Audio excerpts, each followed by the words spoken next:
फातिमा की रानी माँ, प्रभु यीशु की माँ, आसरा तू ही है माँ।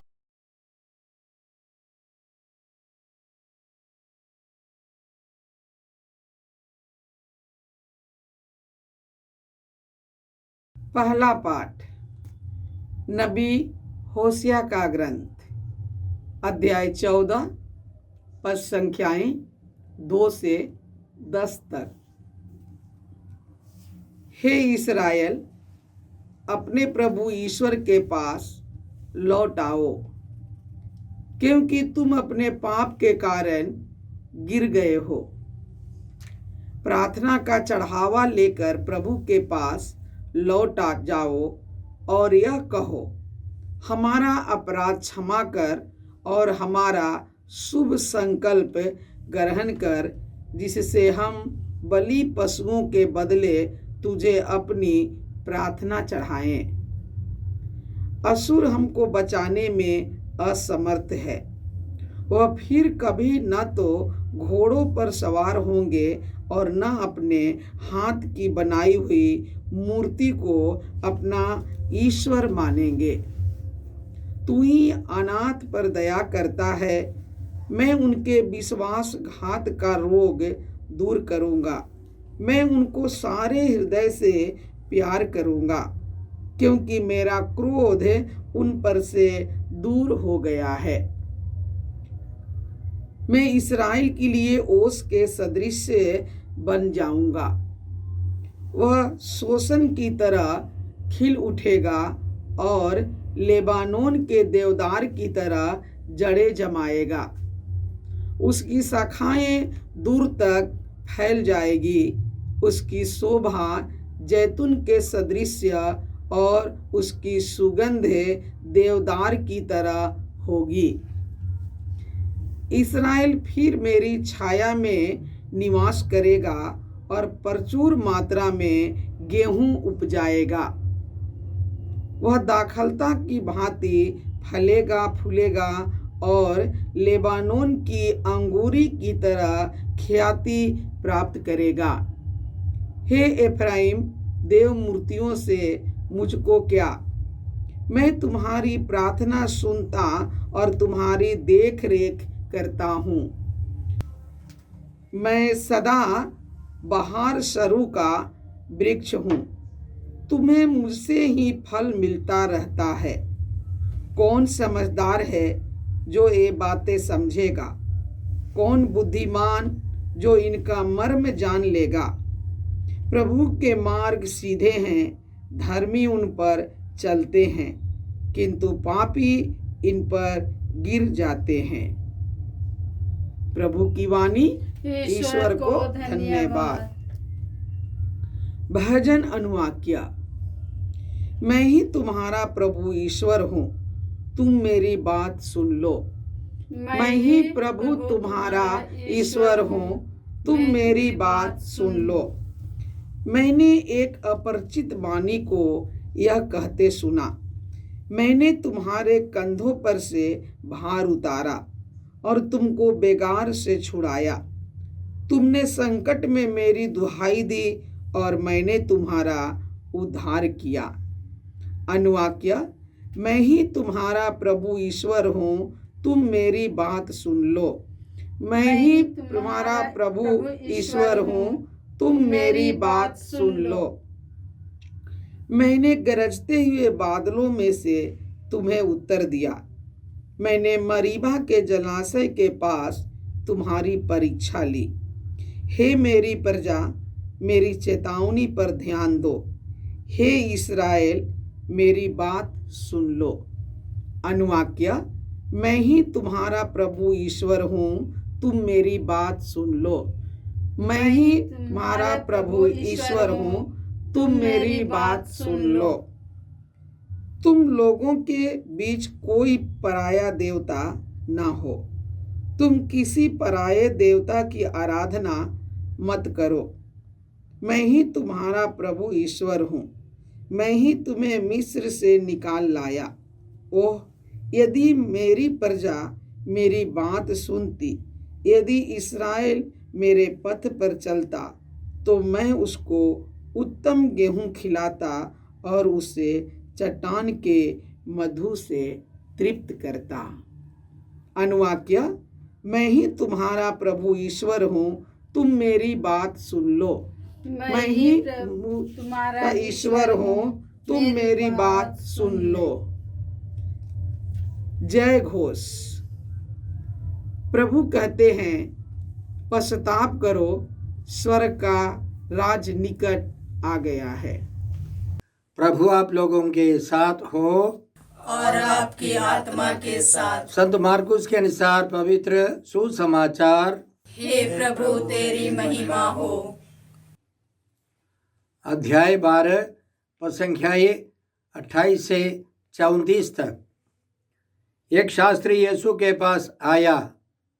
उसने यह विवाद सुना था और यह देखकर कि यीशु ने सदूकियों को ठीक उत्तर दिया है, उसने पूछा, सबसे पहली आज्ञा कौन सी है? यीशु ने उत्तर दिया, पहली आज्ञा यह है, हे इस्राएल सुनो, हमारा प्रभु ईश्वर एकमात्र प्रभु है। अपने प्रभु ईश्वर को अपने सारे हृदय, अपनी सारी आत्मा, अपनी सारी बुद्धि और सारी शक्ति से प्यार करो।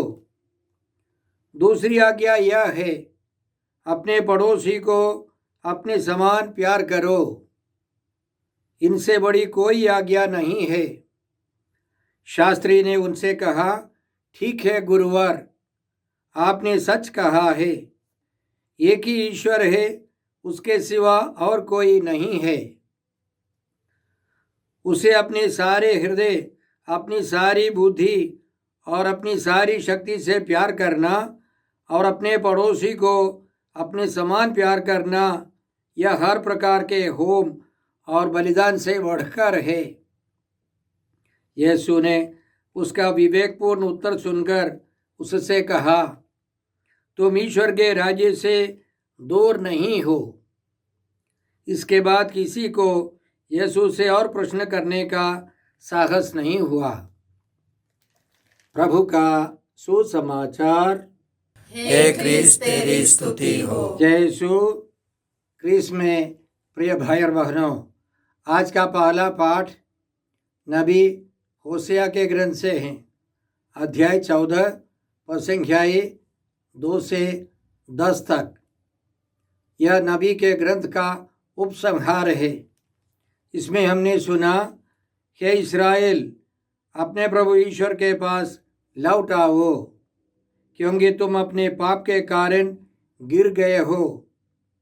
प्रार्थना का चढ़ावा लेकर प्रभु के पास लौट आओ और यह कहो, हमारा अपराध क्षमा कर और हमारा शुभ संकल्प ग्रहण कर, जिससे हम बलि पशुओं के बदले तुझे अपनी प्रार्थना चढ़ाए।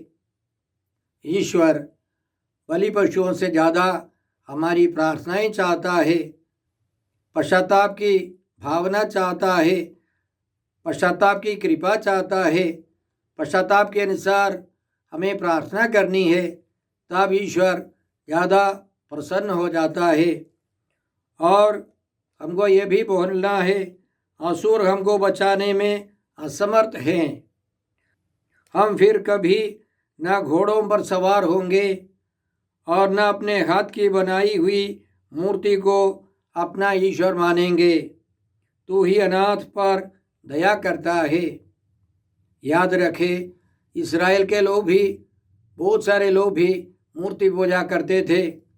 बाहर के अधिकांश लोग मूर्ति पूजा करते थे। अन्य देश के वासिंदे भी मूर्ति पूजा करते थे। ईश्वर बार बार अपने नबियों को भेजकर कहा करता था, मूर्तियों को, देव मूर्तियों को सब छोड़ दो, सच्चे ईश्वर के पास आओ। आज भी ईश्वर यही चाहता है। बहुत सारे लोग अंधविश्वास, अविश्वास में है। समस्या आने पर कई विश्वासी भी ओझा, मौलवी या भगत के पास जाते हैं, ताबीज, तंत्र मंत्र का प्रयोग करते हैं, धागे या अंगूठियां सब पहनते हैं, ज्योतिषियों की अंगूठियां पहनना एक स्टाइल बन गया है। यह सब ईश्वर पसंद नहीं करता है। सच्चे ईश्वर में विश्वास करना है, सच्चे ईश्वर को ईश्वर मानना है, सृष्ट वस्तुओं को नहीं सृष्टिकर्ता को ईश्वर मानना है।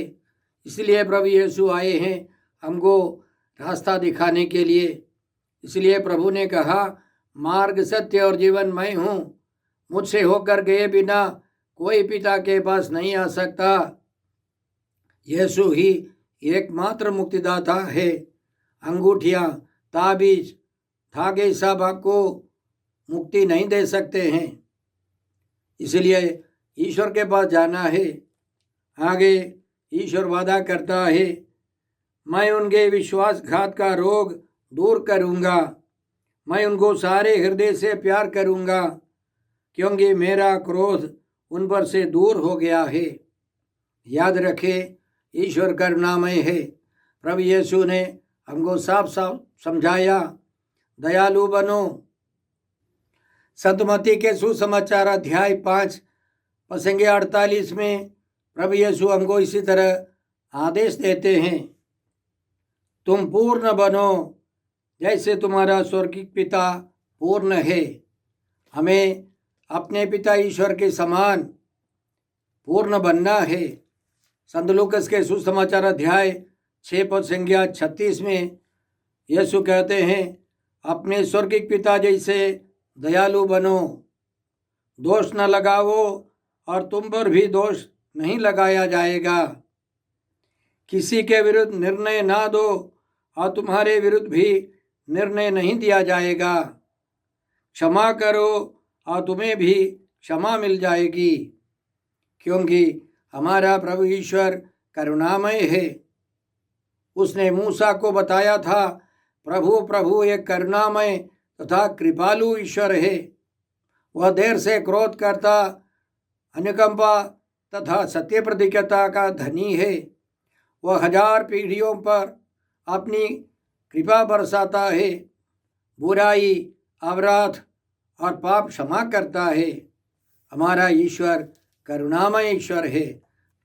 आज के पहले पाठ में ईश्वर ने यह भी वादा किया, मैं इस्राएल के लिए ओस के सदृश बन जाऊंगा। वह शोषण की तरह खिल उठेगा और लेबनोन के देवदार की तरह जड़ें जमाएगा। उसकी शाखाएं दूर तक फैल जाएंगी। उसकी शोभा जैतून के सदृश और उसकी सुगंध देवदार की तरह होगी। इस्राएल फिर मेरी छाया में निवास करेगा और प्रचुर मात्रा में गेहूं उपजाएगा। वह दाखलता की भांति फलेगा फूलेगा और लेबनोन की अंगूरी की तरह ख्याति प्राप्त करेगा। जो ईश्वर से जुड़े रहेगा वह सर्वांगीण विकास पाएगा। आत्मा में, शरीर में, मन में विकास पाता जाएगा और ऐसे लोगों के समुदाय में शांति होगी, प्रेम होगा। वे हर तरह के विकास का अनुभव कर खुशी से, आनंद से जीवन बिताएंगे। आगे ईश्वर का कहना है, हे एफ्राइम, देव मूर्तियों से मुझको क्या, मैं तुम्हारी प्रार्थना सुनता और तुम्हारी देखरेख करता हूँ। मैं सदाबहार सरू का वृक्ष हूँ, तुम्हें मुझसे ही फल मिलता रहता है। ईश्वर की कृपा से हम जीते हैं। सब ईश्वर की कृपा है, ईश्वर की देन है, ईश्वर के वरदान है। इसलिए हम ईश्वर पर भरोसा रखें। आज के पहले पाठ के अंत में ईश्वर यह सवाल उठाता है, कौन समझदार है जो ये बातें समझेगा? कौन बुद्धिमान जो इसका मर्म जान लेगा? प्रभु के मार्ग सीधे हैं, धर्मी उन पर चलते हैं, किंतु पापी इन पर गिर जाते हैं। प्रभु यीशु ने कहा, हमारे सामने 2 रास्ते हैं और वे हमको बुलाते हैं, संग्रह द्वार से प्रवेश करो। चौड़ा है वह फाटक और विस्तृत है वह मार्ग जो विनाश की ओर ले जाता है। उस पर चलने वालों की संख्या बड़ी है, किंतु संग्रह है वह द्वार और संकीर्ण है वह मार्ग जो जीवन की ओर ले जाता है। जो उसे पाते हैं उनकी संख्या थोड़ी है। बहुत सारे लोग दुनियादारी में फंसकर जीवन बिताते हैं। वे ऐश आराम का जीवन चाहते हैं, आनंद का जीवन चाहते हैं। इस दुनिया से सीमित उनकी इच्छाएं पूरी करनी है। लेकिन एक छोटा समुदाय है जो ईश्वर की इच्छा पर चलते हैं। ऐसे लोगों की संख्या बढ़ती जाए, यह ईश्वर चाहता है। हम प्रार्थना करें इस 40 काल में करोड़ों की संख्या में लोग प्रभु यीशु के पास आए, उनको ईश्वर और मुक्तिदाता माने, उनके द्वारा ईश्वर की संतान बने, ईश्वर की संतान का जीवन बिता सके। इसके लिए हम प्रार्थना करते हैं, प्रयास करते हैं। आज का सुसमाचार संत मार्कुस के सुसमाचार से हैं, अध्याय 12।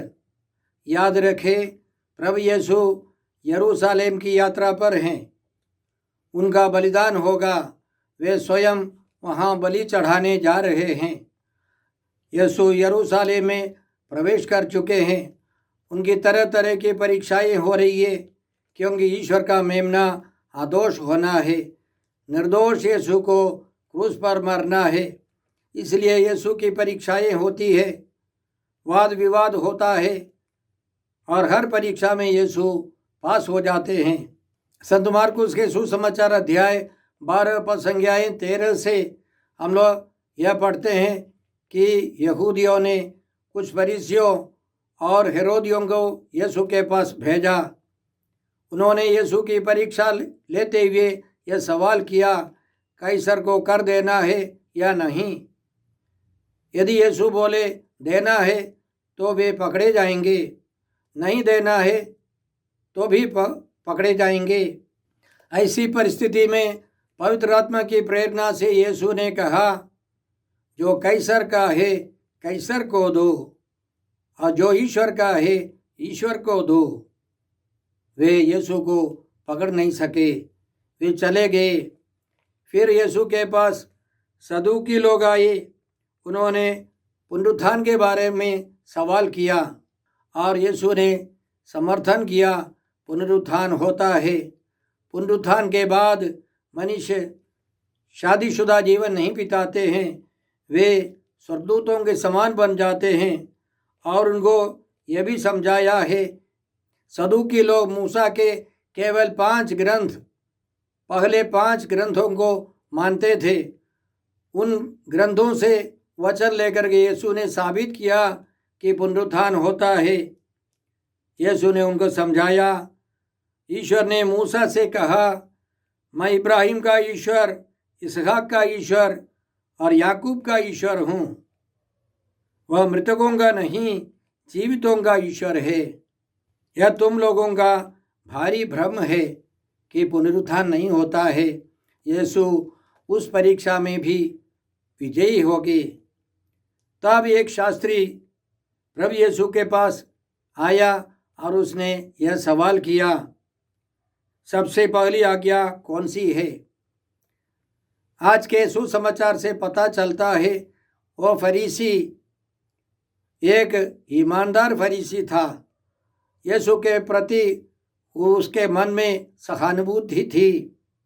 यीशु के प्रति उसके मन में विश्वास थोड़ा सा था। इसलिए पूरी सच्चाई जानने के लिए ईमानदारी से उसने सवाल किया। तो सबसे पहले हम यह समझे कि उसका सवाल एक ईमानदार सवाल था। दूसरी बात यह है कि फरीसी लोग आमतौर पर यीशु का विरोध करते थे, लेकिन सबके सब नहीं। यह फरीसी एक ईमानदार फरीसी सच्चाई की खोज में था। और उसी तरह हम जानते हैं संत यूहन्ना के सुसमाचार अध्याय 3 में निकोदेमस नामक फरीसी यीशु के पास आया था। वह रात को आया था। धीरे धीरे उसको विश्वास का वरदान मिला। यीशु की मृत्यु के बाद यीशु के दफन के लिए वह मसाला लेके आया। हिम्मत से उसने यीशु को दफन करने में मदद की, योगदान दिया। उसी तरह हम जानते हैं आमतौर पर सदूकी लोग यीशु का विरोध करते थे, लेकिन सबके सब नहीं। उदाहरण के लिए जकरियस एक पुरोहित था, उसका पुत्र संत यूहन्ना बपतिस्ता, वह ईमानदार था, वह प्रतिदिन प्रार्थना करता था, उसकी प्रार्थना स्वीकार्य हो गई। इसलिए हमको मन में रखना है, हमारे आसपास के कई लोग हमारे विरोध करते होंगे, उन सबों को आम तौर पर हम बुरा नहीं कर सकते हैं। प्रभु यीशु यह भी हमको सिखाते हैं, हम व्यक्तिगत रूप से दुश्मनी नहीं रखते, हम विचारधाराओं का खंडन करते हैं। हमें व्यक्तियों को प्यार करना है। हमारे विरोधियों के बीच में भी अनेक लोग होंगे जो चुपके से हमारा सपोर्ट करते हैं, हमारे साथ देते हैं। इसलिए हमारा युद्ध विचारधारा के प्रति है, गलत धारणाओं का खंडन करना है, व्यक्तियों का नहीं, व्यक्तियों का तिरस्कार नहीं होना है। इसलिए प्रभु यीशु ने दिल खोल करके उसको समझाया, ईमानदारी से समझाया कि 2 नियम है सारांश में। मूसा के सारे नियमों का सारांश 613 नियम थे। सबसे पहला नियम यह था, शमा इस्राएल, ये इस्राएल सुनो। विधि विवरण ग्रंथ अध्याय 6 और संख्या 4 और 5 में हम लोग पढ़ते हैं। हर इस्राएली यह प्रार्थना दोहराता था, सभी लोग जानते थे। और यीशु ने यह भी जोड़ दिया, एक नगण्य नियम, वह है अपने पड़ोसी को अपने समान प्यार करो। लेवी ग्रंथ अध्याय 19 और संख्या 18 में। और बहुत सारे यहूदी यह समझते थे पड़ोसी माने केवल यहूदी पड़ोसी। उसके बारे में भी प्रभु यीशु ने संत लूकस के सुसमाचार में भले समारी का दृष्टांत लेकर समझाया। और यीशु का जवाब सुनकर वह ईमानदार शास्त्री यीशु से सहमत हो गया। एक ही ईश्वर है, उसके सिवा और कोई नहीं। उसे अपने सारे हृदय, अपनी सारी बुद्धि और अपनी सारी शक्ति से प्यार करना और अपने पड़ोसी को अपने समान प्यार करना, यह हर प्रकार के होम और बलिदान से बढ़कर है। उस फरीसी को मालूम था ईश्वर ने अनेकों बार नबियों के द्वारा धिक्कारा था, बेकार के बलिदान से, बेईमानी के बलिदान से। उदाहरण के लिए इसया नबी के ग्रंथ अध्याय 1 और संख्या 11 से हम लोग इस प्रकार पढ़ते हैं। प्रभु यह कहता है, तुम्हारे असंख्य बलिदानों से मुझको क्या, मैं तुम्हारे मेढ़ों और बछड़ों की चर्बी से ऊब गया हूँ। मैं साड़ों, मेमनों और बकरों का रक्त नहीं चाहता। जब तुम मेरे दर्शन करने आते हो तो कौन तुमसे यह सब मांगता है? तुम मेरे प्रांगण क्यों रौंदते हो? मेरे पास व्यर्थ का चढ़ावा लिए फिर नहीं आना। तुम्हारे लोभान से मुझे घृणा हो गई है। अमावास, विश्राम दिवस और तुम्हारी धर्म सभाएं, मैं अन्याय के कारण ये सब समारोह सहन नहीं करता। तुम्हारे अमावस और अन्य पर्वों से मुझे घृणा हो गई है। ये मेरे लिए असह्य भार बन गए हैं। ईश्वर ऐसे बलिदान नहीं चाहता।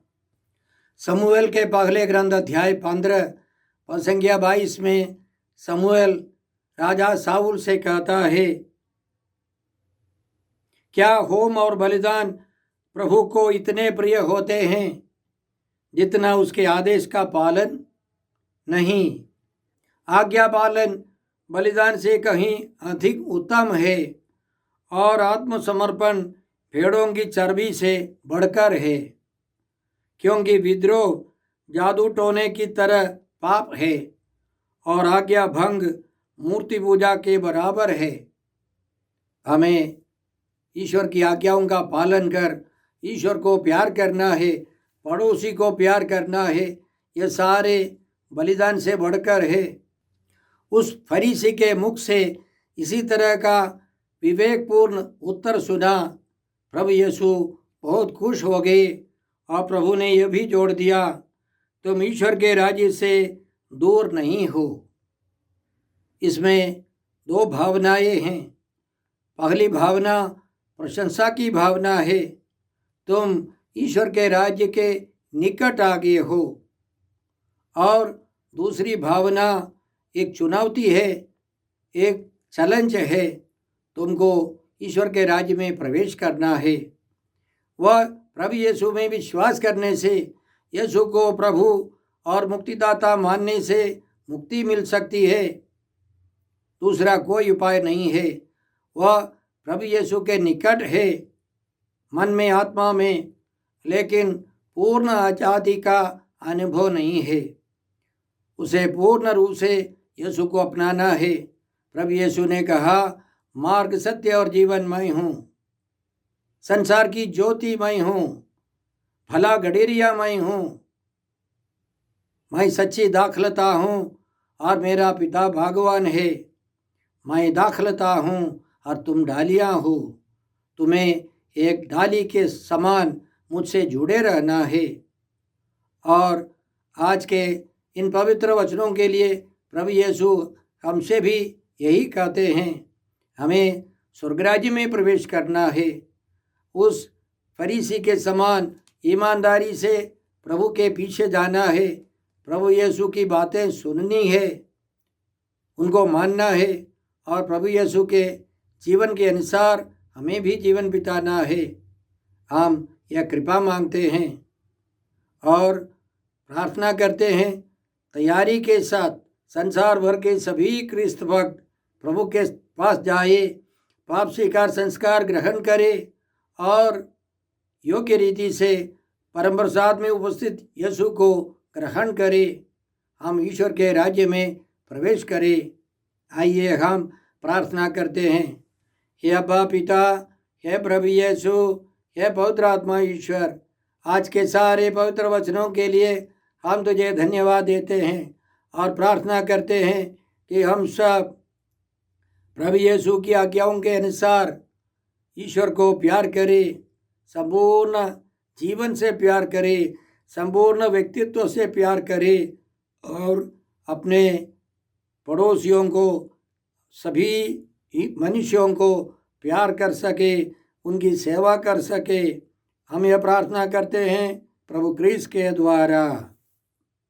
हमारे प्रभु यीशु क्रिस्त की कृपा, ईश्वर का प्रेम और पवित्र आत्मा का साहचर्य आप सबों को प्राप्त हो। आमीन।